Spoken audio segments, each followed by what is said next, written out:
And awakening journeys for the rest of our lives. What you're presenting, is it real and embodied, or is it what lower self says you need to show up as an image? Do not only practice your art, but force your way into its secrets. For it and knowledge can raise you to the divine. You're not going to touch everybody the way that you want to touch them right off the bat with your words. But that doesn't mean that you still shouldn't speak your truth. The only certainty can be found within the truth of who we know we really are. Humanity is one global collective community. Hello and welcome to the Strength Connection podcast. I'm your host, Michael Kurkowski. I'm so grateful for you to join me today. So in this episode, I've been looking forward to this ever since I heard this woman speak in the Partners Mastermind group I belong to. Michelle Sorro joins me today. She's a seven-figure entrepreneur. She's the host of the popular awakening podcast, Fire and Soul. She's the co-founder of the Podcast Accelerator and the founder of Soul Circles. Her resume speaks for itself. She's helping thousands scale an online impact, and she's helped her clients generate over $20 million in profit. So her clientele includes globally known celebrities, athletes, a presidential candidate, and she's also collaborated with top coaches like Jack Canfield, Dave Aspery, and Tony Robbins. But so much changed for Michelle about 13 months ago when she had her own personal awakening, realizing that the path she was on was slowly killing her, and she made a drastic change. So this conversation was so powerful, and honestly, it's not the typical talk I've had on this podcast before. This talk with Michelle dives deep into the personal spiritual strength, finding out who we truly are at the level of the soul. So who we are in strength is so much deeper than our physical ability, our bodies, and even our mindset. And Michelle's not only spreading this message to her community through Soul Circles and her podcast, but she truly lives it. And that is the biggest reason why I wanted to talk with her and have her share her story with you. So if you're one of those people who feels like they're doing a lot of great things, seeing a lot of success, but still feel like something's missing and you don't know what it is, then this podcast could be a revelation for you. So I really appreciate you spending some time with me here. I hope you enjoy this talk. And if you enjoyed this episode, then I hope that you can share it with a friend and help spread the message of strength. All right, thank you very much. And now we'll get on with the show. Welcome back, everybody. Michelle, thank you so much. I've been looking forward to speaking with you for a while, so this is truly an honor. Thank you for taking the time. I'm so happy to be here. Yeah, I was just joking with you. You've been my, I feel like I've been talking to you for the last week because you've been my walking buddy for a bit, listening to Fire and Soul. So the work that you're putting out there is just amazing. So yeah, I'm super excited to chat with you. Oh, thank you so much. I've been looking forward to this conversation as well ever since we connected through the mastermind that you're in. This is an honor.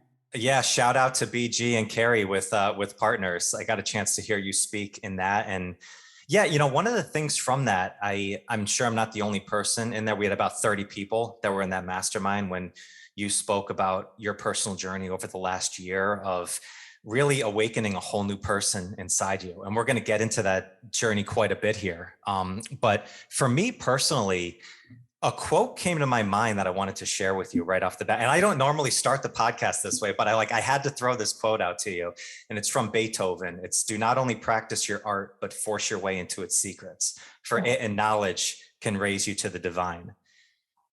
My God, I've never heard that quote and I love it. Yeah, that is a quote that stuck with me when I was reading a book called Mastery, which was all about going through our path, but then eventually we have to blaze our own trail. We have to find our own creative nature. And that's quote's been huge for me. And when I was listening to you speak last time and listening to your podcast, that's the exact message in your way that I believe you're sending to the world. So that's why I think our spirits align so much in this work. And this is, again, I'm just truly grateful for this conversation here. Wow. Thank you so much for that. That's a beautiful reflection and a deep honor. I really appreciate that. Yeah. So to kick this off, to just know a little bit more about you. I don't know if my audience knows much about you and who you are. I've got a chance to know you through a mastermind and through the Fire and Soul podcast that you did, as well as, you know, your group Soul Circle. But if you could just quick introduction of what you do, who you are, and kind of how you got to this role.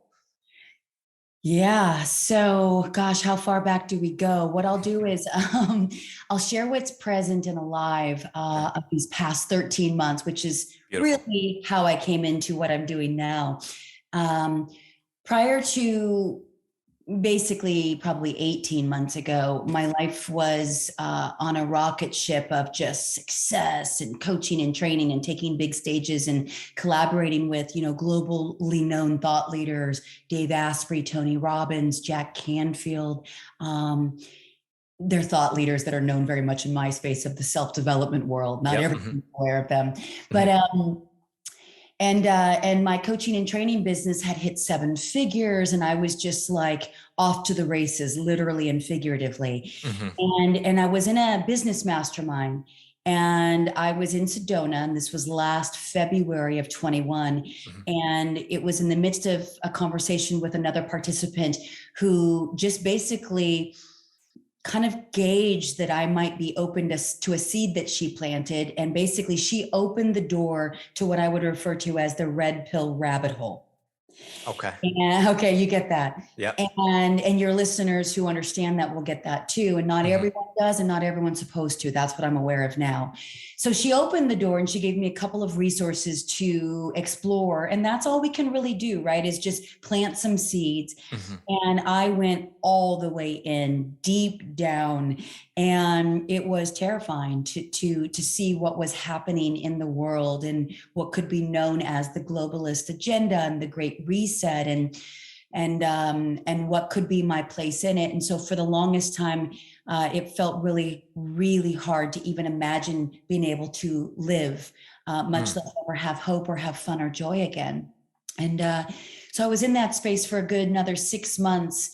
And the way that I soothed my very overwhelmed, anxious nervous system was drinking a lot of alcohol, eating a lot of food.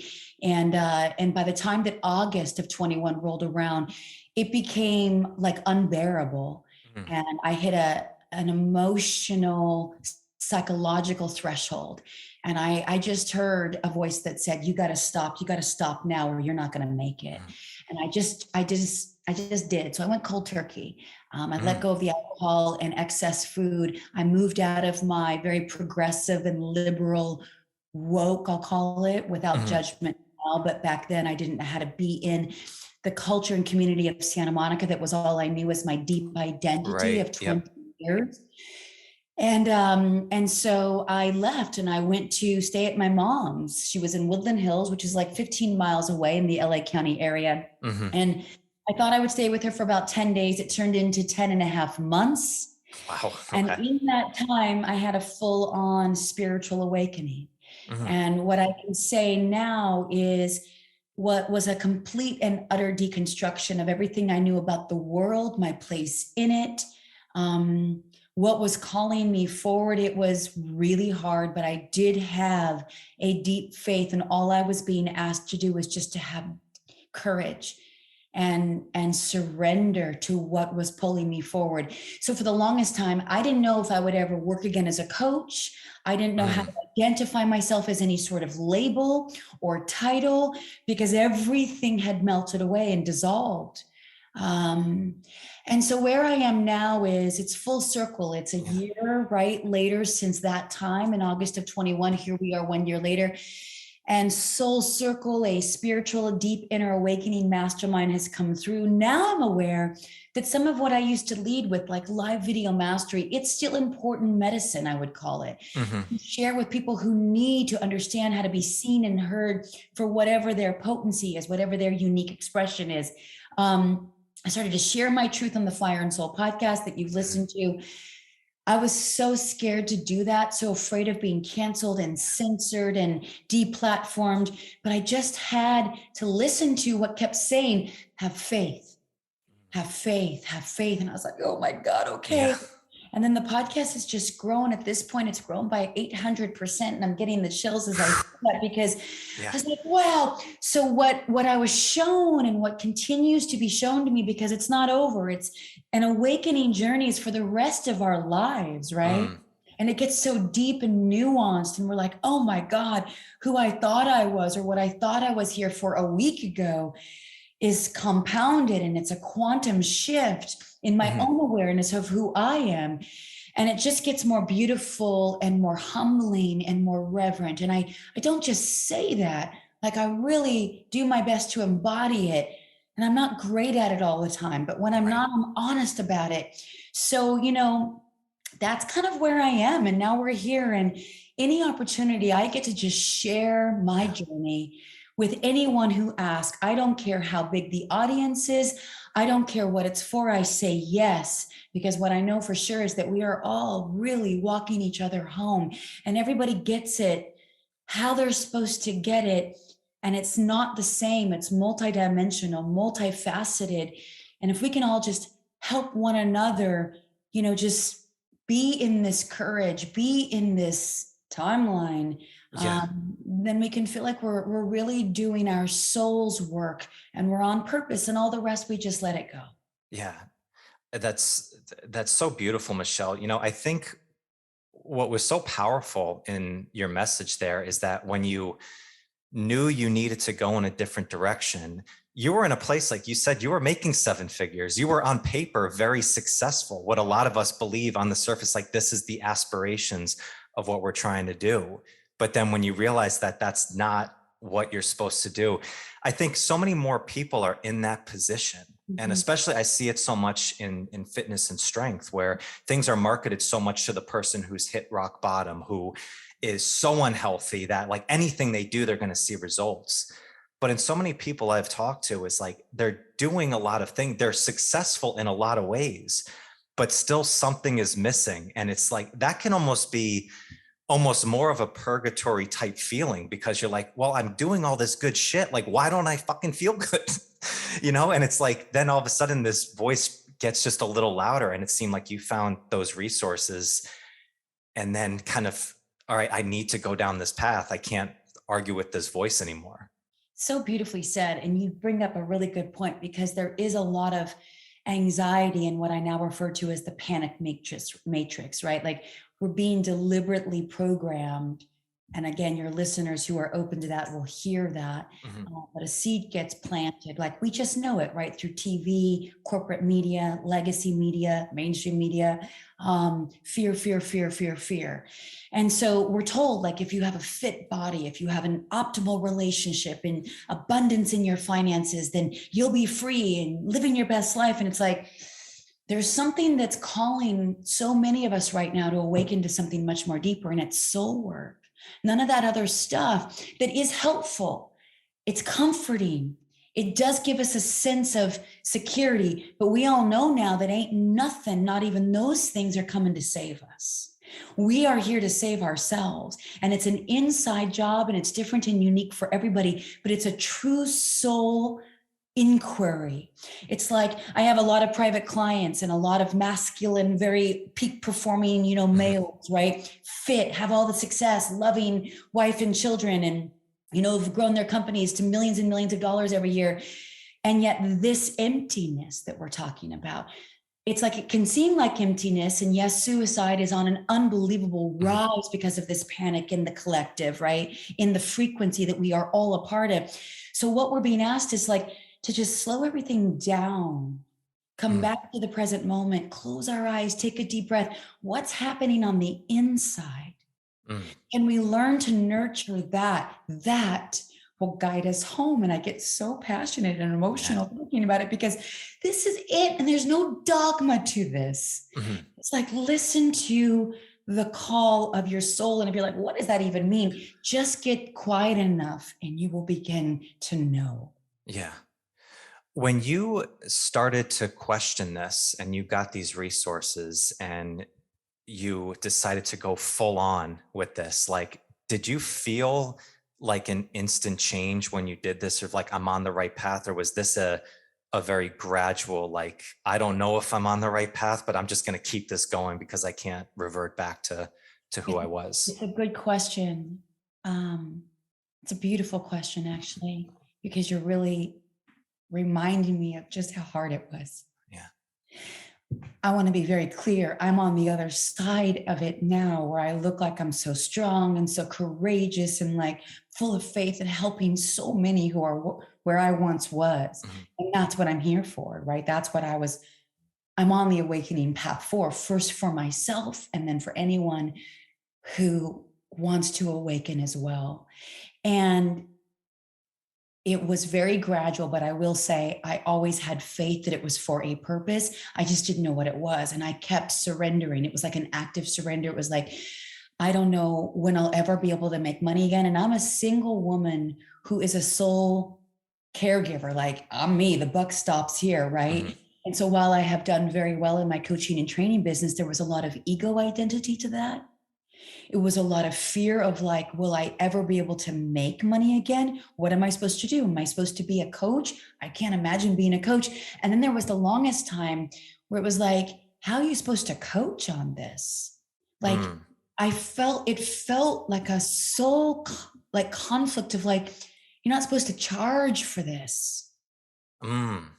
This is not what you charge for. Like, that feels so wrong. And so it was very gradual to your question. Yeah.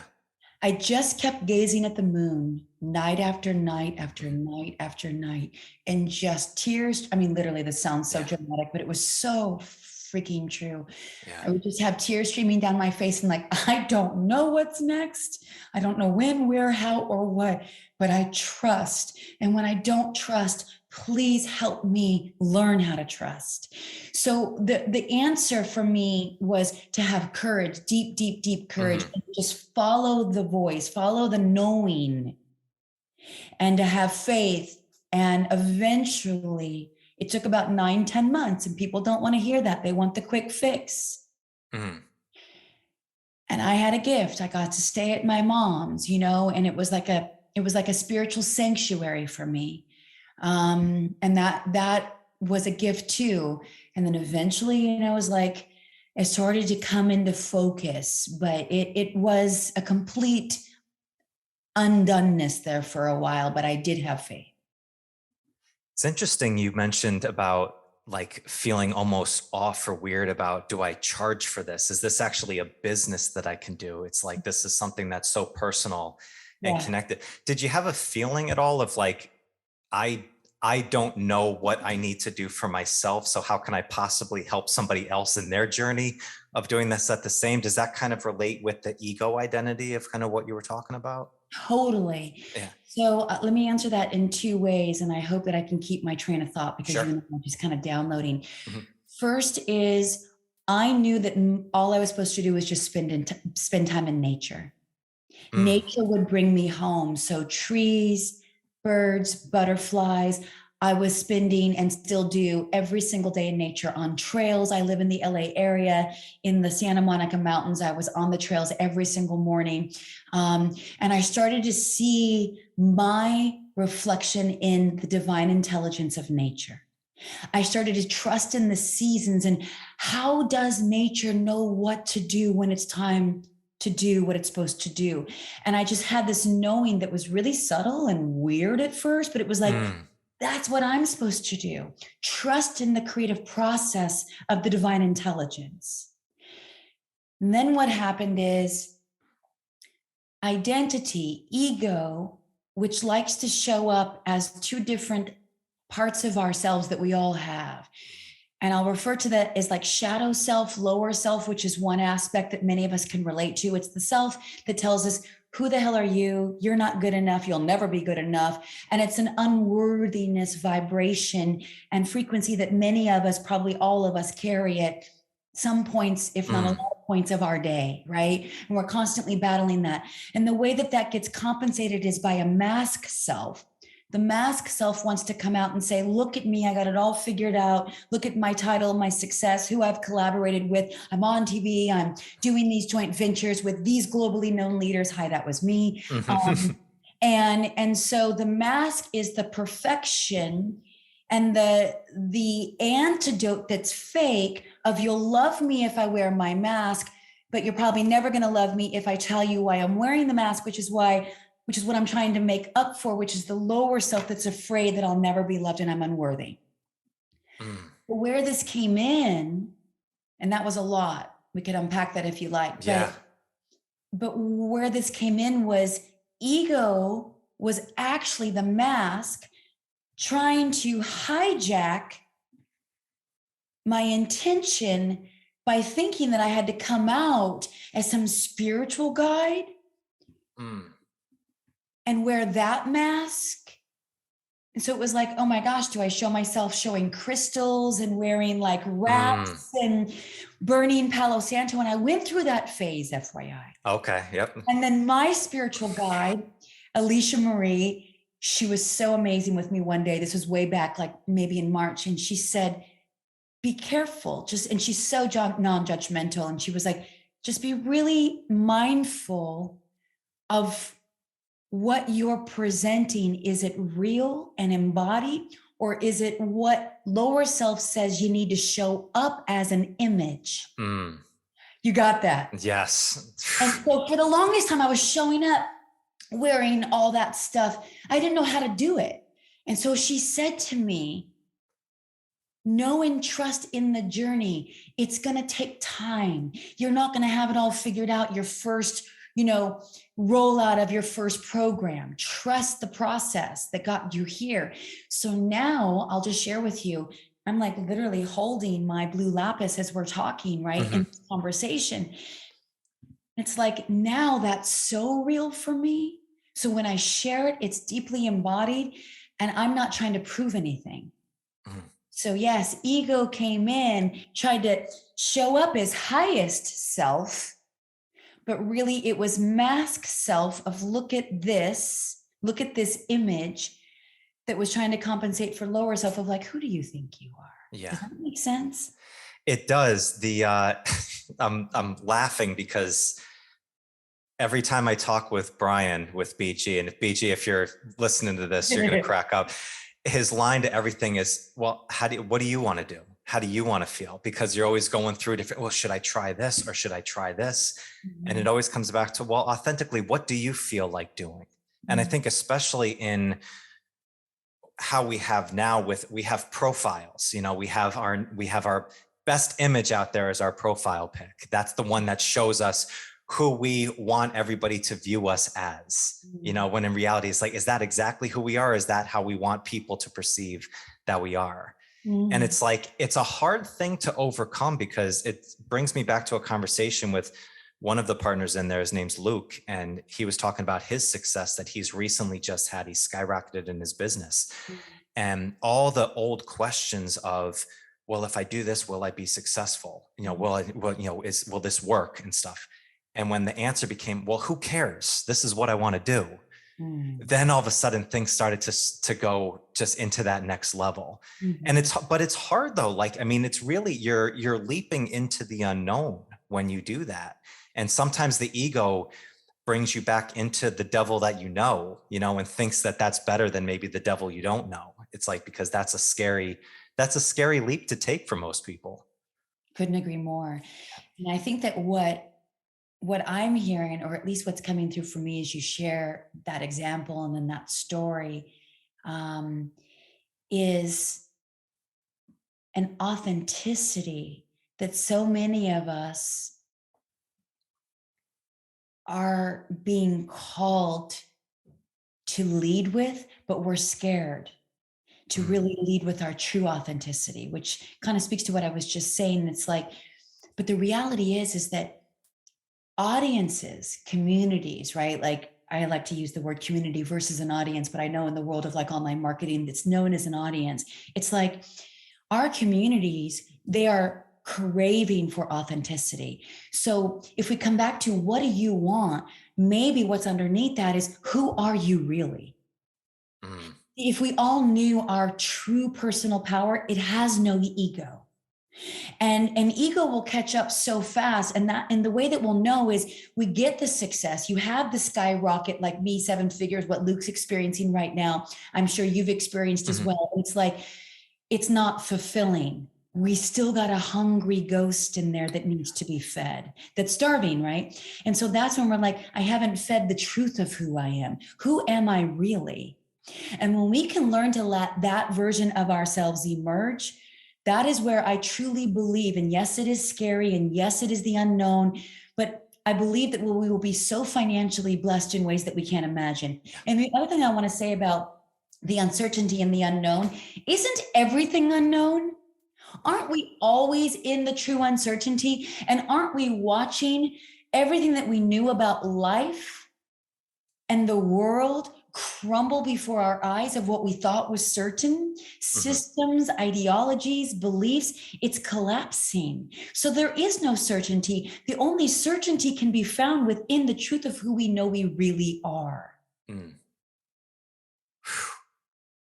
It's I had the funniest quote just came into my head from, I think it was Men in Black, when Tommy Lee Jones is talking to Will Smith and is like, 2000 years ago, everybody knew that the earth was the center of the universe. Like 500 years ago, everybody knew the earth was flat. And he's like, and 10 minutes ago, you knew that humans were the only species on the planet like this. And he said, imagine what you'll know tomorrow. Right. And it was like, I mean, in the basis of a comic, a comedy movie, there's so much truth to that in there. It's like, I think it's like, if we think that we know everything, it's like we're just trying to control everything. And if you do that, then that's where anxiety just comes through. That's because you can't much, control anything. Exactly. That's where the fear is. It's like when we're trying to live in control. Oh my gosh, you just said it so well. That's where the anxiety is. So what we're really trying to do is to suppress the emotion of the lower shadow self that's scared to death and constantly crying out for our attention, that is consumed with one thought: I'm not good enough, I'm unworthy. Right? That's it. So if we can allow ourselves to be with that, then we can allow for all the uncertainty, because we know that we have everything within ourselves to face anything and any feeling along our path. And then we just remain so humble. And there's a quickening when we do that. We get into a divine intuition and a channel of wisdom where it's like, man, it's like, I'm just going to allow myself to be called. And that's weird to say to like a masculine male. Of course, I'm talking to you, and you probably got a lot of people of your same mindset that are listening, but you can be deeply masculine and still really intuitive, and be aware that you can be in the present moment, which is the only place our power resides. And there is no other way that we can have freedom. It only exists here. We're not even guaranteed tomorrow, even though we know that we'll know a lot more tomorrow. Yes. One of my favorite guests I've had on, Sifu Singh, out from California, around your area. We talked all about flow state and what that actually is. And he comes from his martial arts background and flow or die and everything. And his line I always come back to is, he says, flow is natural. It's we that are in the way of it. And that was right around the time when I first started reading Paul Selig's work. I don't know if you've read him at all before. Yes. But I can't wait for the new book to come out next week, Resurrection. I'm a major fan. Was that the book that you were talking about earlier when you said Mastery? Mastery is by a man named Robert Greene, who wrote the 48 Laws of Power. But Paul Selig also did a book called The Book of Mastery. Okay. I did not know that one. Yeah. I read, that was right when I talked with Sifu, was when I was reading Realization. And then I read Alchemy. And the word that he kept bringing out from him, and I was ready to read that book at that time. Like, I remember like the first half through Realization, I was still in a different zone. But the word he kept saying was allowance. Yes. You have to allow, through there. And I think that's where the term vulnerability gets misconstrued a lot, is we think a lot of times, especially in an alpha mentality, in this like deep masculine energy of like, vulnerability means weakness. It means we're crying in the corner. It's like, no, it doesn't mean that. It means humility. It means allowing things to come and not trying to control the outcome. And once I started doing that in the training side and getting into the intuitive style of training and not forcing a result, all of a sudden you started to get all this different flow coming together. Yeah. And then the joy of training started to come more. And then that just resonated into the message I was trying to get out. And it led to successes. It led to a lot of stagnation. I mean, all the stuff that happens as you're human. But you still know that you're on the right path and the true path. And I think still so many people, it's like that question of who am I really is that's a deep question. Like, that's not going to be on the surface of there. What's your process of kind of answering a question like that? Is it a journaling practice? You said you get out in nature a lot, but is there specific things that you found for yourself and working with people on this journey that you found's been most successful? Yeah, so I will also give Ramdas, who is one of my most beloved teachers and guides. especially these past 13 months. I've heard about him my entire life, but his work just came into my field of awareness and I just devoured it. And so that's when I started to actually ask the question. So last August, when I left my place in Santa Monica, went to my mom's for what I thought would be 10 days as like a reprieve from the density of the people and the traffic and the energy of Santa Monica. I didn't know who I was. I had no idea how to answer that question. And it was in late October, so several months later, where I was pulled out of bed. It's about maybe 10 p.m. at night. I was already trying to go to sleep.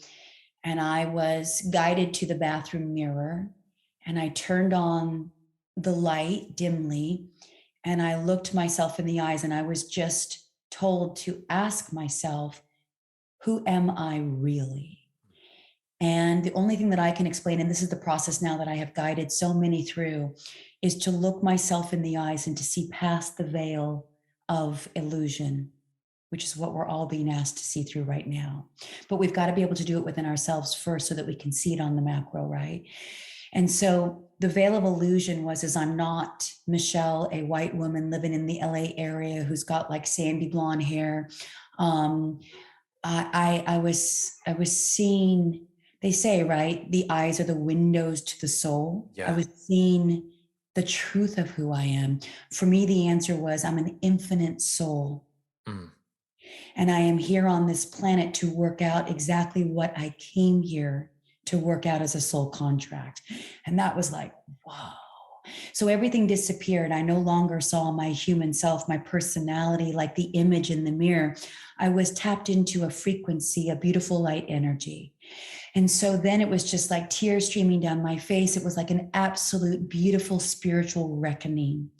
And so then what I did is I just turned off the light, went back to bed. I placed a hand on my heart and then on my lower belly. And I just breathed into that truth.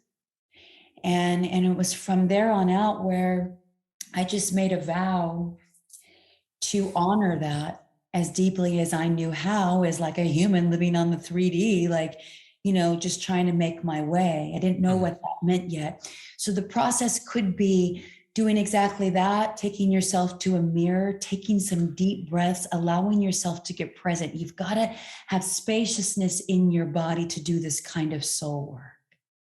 And the way that you get access to that is just allowance. Right? Yes, allowing yourself to be with you. Yeah. Looking yourself in the eyes, seeing past the illusion. It takes practice. It takes practice. I've had clients and some of my students say, the first time I did it, I cried and cried and cried because the first thought was come up is like, you got to stop drinking. You got to take care of me, girlfriend. Please stop, telling your children this and this and that. And so the lower self was like, oh my God, it's too hard to be with what's coming through on the surface. Keep going. And you'll get to the truth of who you are and see why you do those things that are just in the way of you knowing this truth. But you could also do it through a deep journaling practice. Who am I really? The automatic writing, where you're not thinking and you're just allowing yourself just to automatically download, right? Freestyle. It may come up for you that way. So that's a second way to try that on. A third way is lying down, closing your eyes. Maybe you have, some beautiful, music that helps you drop in. And again, left hand on heart, right hand on lower belly. Take deep breath. Ask yourself quietly, who am I really? When you get access to that, you will start to get guidance that is a deep knowing where you will learn not to doubt who you are and what you are here for ever again. So what's coming up in my head a lot is the artist's way, really, with journaling, which is so interesting because as you're speaking, Michelle, it's when you ask that question, the natural thing to think of is like, who am I, kind of adding more things? Well, who am I? Get that definition, when what you're saying is actually the first thing to do is strip away everything that you think you are, that you're actually not. Because you're not. You're not, yeah. This would, again, be for someone who is open and or curious and or has a knowing, and not everybody does, that this is not the only life we've ever lived, right? the infinite soul has been here many times, most likely. There are some that this is their first time maybe to be on planet Earth, and those could be known as like star seeds, or there is some thoughts about that. I don't really know about that. What I know for sure is that this isn't my first life. I've tried plant medicine, ayahuasca in particular, 6 times now, and I'm not someone who has ever done psychedelics or hallucinogenics ever a day in my life, but I was called to the medicine, and I was shown, and I got to embody and experience some past lives. So I know for sure, for me, this isn't my first life. So that's why I was pulled to the mirror. It was like, you're trying to figure this out from a very human point of view. Why don't you clear away all that intellectual mind chatter that's just noise and getting in the way of what you're here to do now and why you are on this awakening path, which, by the way, so are hundreds of millions of others on the planet at this time. So many of us are being awakened, and for all of us, it looks a little bit different. We're getting curious. Things don't quite feel right. What is happening? Not everyone's going to follow the curiosity, but we know something's different and something's up. And so each person is on our own soul contract. If we believe that this isn't our first time to be here, why are we being awakened now at this time on this planet? For this reason. So I believe that each one of us has something to honor that's emerging. Yeah. And each one of us will answer that call to the degree that we are here to answer that call. And for each of us, it's different. Yeah. One of the times I was first challenged on this was from a good friend. His name's Tim Almond. Tim's an amazing guy, coach out of Australia, with strong first community, kettlebell work, all that stuff. And I was having a private conversation with him and just, talking about some different things. And the question that he asked me was, we were talking about like specific kettlebell training, and I identified as that person. He said, well, what if you couldn't do it anymore? Like, what if there were no kettlebells left anymore? And all of a sudden I was like, well, what are you talking about? Like, it's like, I couldn't even fathom getting out of the own identity that I had. And that was like one of the first times I realized, like, okay, like maybe you're more than just what you put out and what you think you are. Yes. And by the way, to the opposite of that, just to give another perspective, I have a client. She is late 40s, single female who, when she was in the military at 19 years old, and I'll just say it, she was raped and she was thrown off of a 200-foot cliff to die. And she was left a quadriplegic. And so she's been in a chair ever since, and she's deeply spiritual, and she's a beautiful, free spirit who's got a very open heart. But when she came to me about a year ago, no, less than a year ago, it was about 6 months ago, because it was definitely after this, maybe 9 months ago. It was so that she could know her purpose, and that one day get out of the chair, walk again, and help others walk again as well who are in the chair. And I said, but hold up a second. You're more free than anyone I know that's walking around and not in a chair. You are the most loving, open-hearted, bright, beautiful, giving soul. You radiate joy everywhere you are. Why don't you show everybody, regardless of the fact of whether or not they're in a chair, and regardless of the fact that you are not out of the chair, how to actually live? And she got the chills, and she started sobbing, and she was like, oh my God, for the last 30 years, I've been living in this prison that thought that the only way that I could fulfill my purpose is if I learned to walk and got out of the chair, and I helped others get out of the chair. And she was like, you mean I can live my purpose in the chair? And I'm like, honey, what do you think you're in the chair? You know what I mean? Yeah. Yeah, we think that, well, it's that if this, then this happens from there. If I do this and I show people that I can persevere and get through this, then I'll do this. When in reality, no, it starts right at this moment. Yes. And why do you think you're in the chair? So, and she loves Ramdas as much as I do. And I said, Ramdas was what he calls stroked, right? Later in life. And some of his best work came out when he was in the chair and couldn't walk and could barely speak. It was like he understood that that was a gift. And so, yes, if you couldn't lift kettlebells again, does that mean that you're not in your purpose? No, your purpose would deepen because you would know what is emerging that's beyond that physical strength. It's a soul strength.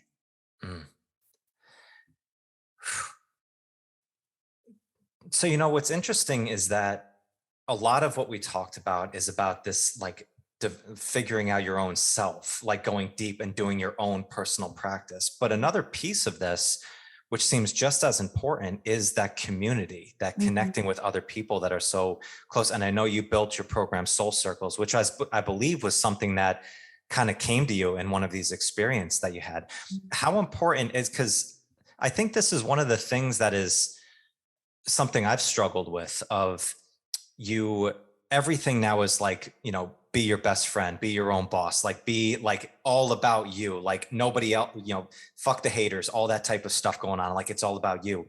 But having those people around, having that community of like-minded people that you can share these ideas is so vital and important. Like, how much of the work that you've done, from not only the personal work, but then starting Soul Circles, how much has that been a huge benefit and an impact on you? It's been monumental. When you're on the awakening path, and I know you are, and I'm imagining many of your listeners are, the conversations are very different. Yeah. It's like another universe. And yet we're having to do like double the work, right? Because we're like aware that we're living in this massive illusion. And yet we have so many people that we love and care about that can't see it. And we can remember a time even not so long ago that we couldn't see it either. So our job is to not judge and to have massive compassion and to not separate and divide, which is just more of the 3D, right?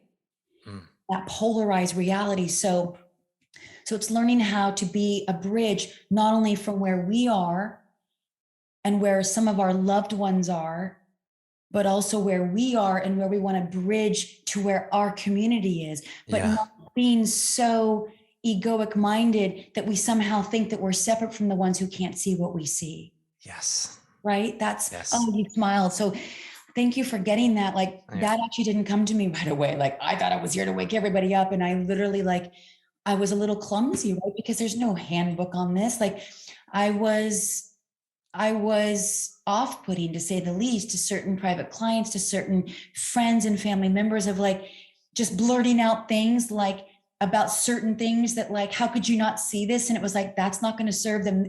Maybe they're never supposed to see this. And so anyway, community though became so important to me. But what I realized is that humanity is one global collective community. Yeah. And we must stand united in our own energy. But yes, aligning with like-hearted, like-minded others is essential so that we can be stewards of the new earth, but never discounting anyone who can't see it or having this exclusivity energy that would make others feel like they wouldn't ever be welcomed. And here's what I want to just add to that one thing. My dad is a really good example. So my dad raised me to think for myself, to be a critical thinker, to not trust big government, big pharma, all these things, right? But yet my dad lives in Santa Barbara, very progressive, very wokeism mentality, not judging any of that. My dad teaches at a college and it was mandatory that he get the injection. And so he did. And we never really talked about it, but that was scary for me in the moment because I thought, oh my God, he's going to die. And then at Christmas time, my dad said to me, can we talk about why you're withholding your love? Because again, remember, I was real clumsy in the beginning. And it was Dad, I'm scared that you're going to die. I was just you've gotten the shots and I'm scared and I don't know how to deal with it. And he was I'm as strong as a fucking ox. Can we talk about what's really going on?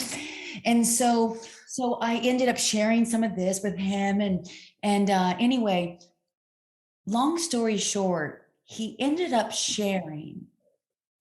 And my dad's an alpha masculine, really healthy man who hikes 5 days a week. And he ended up sharing something that I'll never forget. And maybe this will be helpful for some of your listeners, which was, I knew that it probably wasn't the right thing to do, but I was scared to go against what everybody that I knew and my colleagues in my social circle was doing. And now what's coming up for me is I'm ashamed and embarrassed that I did that and that I fell for it.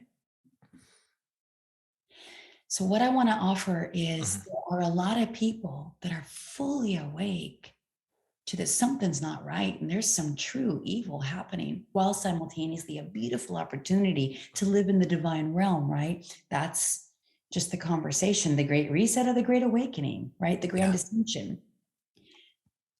But they're a little bit like, how do I even like come out about the fact that I'm aware that what I've done, I wouldn't do again. I don't really know how to open up to this. This is why it's like, we can't divide on our fellow brothers and sisters. So community is everything. It's global. It's all of us, no matter what each person is doing. And to have compassion deeply in our hearts and not discount anyone because of some choices they made and they didn't know any better. Yeah, I think you hit such a beautiful point there, Michelle, of where I think so many of us, we struggle of, you have something that you know is right or something you want to express, but it's very different than the identity that you think you are, but also what other people know that you are too. So if you're an alpha, you have alpha energy. Expressing a creative or an artistic side could be very weird. It could be very different because you don't know how people would react to this. You go in a certain energy, exactly, like you throw this certain post out there, you have this certain message, exactly what the person is going to say back to you because it's very familiar. But if you start going into something that you feel is true, but it's not, you don't have a reference point of how people will react to it, that's very nerve-wracking. It is. This is why we're being asked, in fact, I think demanded on a loving, compassionate way, to no longer give a fuck about what anyone else thinks. Yeah. Because we are at a very critical time, in all of the history of humanity. And we are being asked to think for ourselves, behave on our soul's behalf. What are we here for? Who are we really? To stand in that personal power and to trust that when we speak our truth, those who need to hear our message will be magnetized to it. And that's what we're here for. Anything else is just fluff and nonsense at this point. Then you're just doing it for the likes. You're wearing the mask, and we're being asked to take the mask off and to stand for our integrity. Yeah.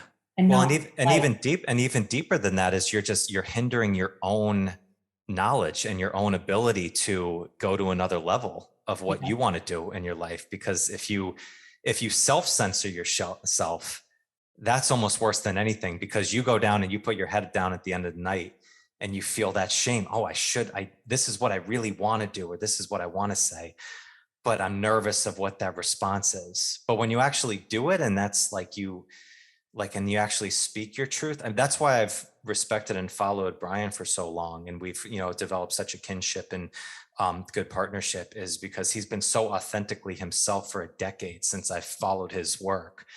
And that's why eventually we've come together and we've done the work that we're doing together on stuff, but it's powerful. So I think the big message of that is, you're not going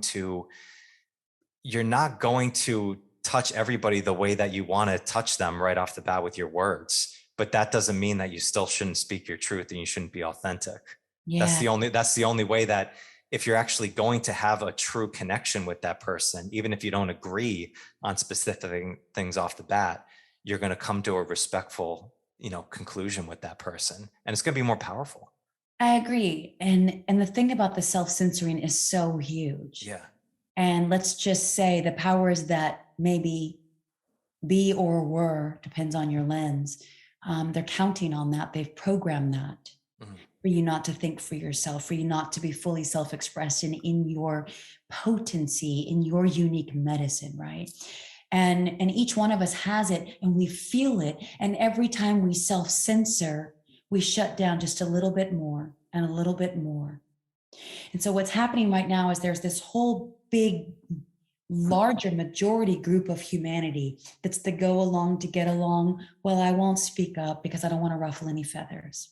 When so many of us are being asked to speak up, to speak our truth, whatever that might be. Yeah. And so you start with baby steps. Maybe you don't go blast it from the social media rooftops, or if you got a podcast, or, start with baby steps. Like when your food comes and maybe it's a hot meal, but it's only kind of warm and you really wanted it hot. Yeah. It's like a lot of people would not speak up to their server and say, hey, would you mind taking this back to the kitchen because it's not quite as hot as I was hoping it would be? Yes. Right. And the server would be like, no problem. Right. Because sometimes the chefs are busy in the back and they didn't know.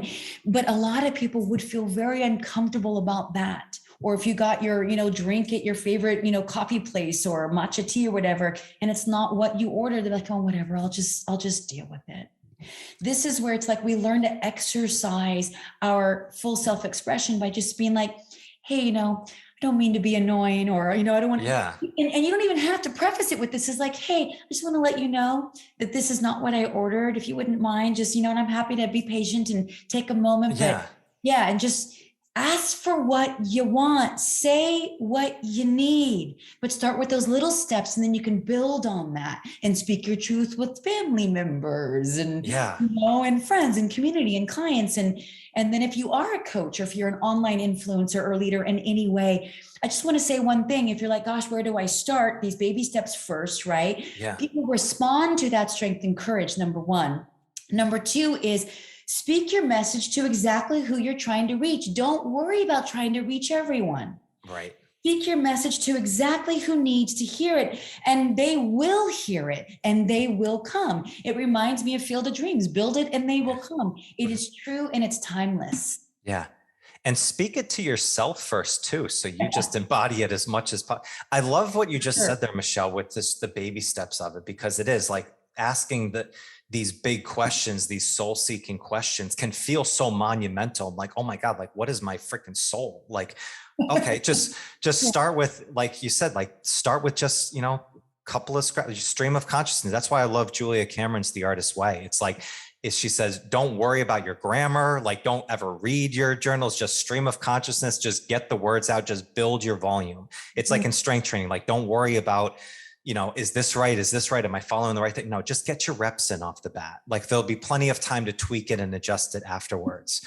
Yeah. That's such an important thing of we don't love hearing incremental steps because it's so cliche, but that is exactly what was. I was just talking to my group that I work with this week we're 6 weeks into a brand new program. And I said, if you made one change at all in a habit, you look at that over a year, that's over 8 big changes that you just made. Like 8 changes. That's a lot of stuff over a year that you can change in your life.